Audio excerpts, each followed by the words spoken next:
Bharat surgical strikes అయితే వణుకు పుట్టిస్తోంది. ఏ ఏదైతే తీవ్రవాద సంస్థలకి. ఇంతకుముందు తీవ్రవాద సంస్థలు ఇప్పుడు ఎక్కడో పాకిస్తాన్‌లో ఉన్నటువంటి తీవ్రవాద సంస్థల హెడ్ క్వార్టర్స్ మీదన మొన్న పహల్గామ్ ఇన్సిడెంట్ తర్వాతన ఏకంగా బ్రహ్మోస్ మిసైలేసి మరి పేల్చినటువంటి సంఘటనతో వణుకు పుట్టి చస్తుంటే, రెండో పక్కన ఈశాన్య రాష్ట్రాల్లో తీవ్రవాదం చేసే సంస్థలు ఇక్కడ దాడులు చేయడం, ఆ పైన వెళ్ళి మయన్మార్‌లో తలదాచుకుంటూ ఉంటాం. వాళ్ళకి కావాల్సిన ఆయుధాలు, ఆహారము, డబ్బులు చైనా సమకూరుస్తూ వస్తోంది. అలాంటి వాళ్ళని ఉల్ఫా గ్యాంగ్‌ని వెంటపడి వేటాడి తరిమి తరిమి చంపింది భారత సైన్యం విత్ డ్రోన్స్.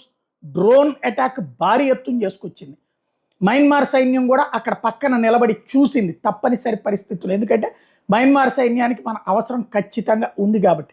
వాళ్ళు కూడా సమన్వయం చేసుకుంటామని చెప్పారు. సమన్వయం చేసుకున్నారు. చైనాకు కొంత సమాచారం ఇవ్వడం వల్ల కొంతమంది తప్పించుకున్నారు. కొంతమంది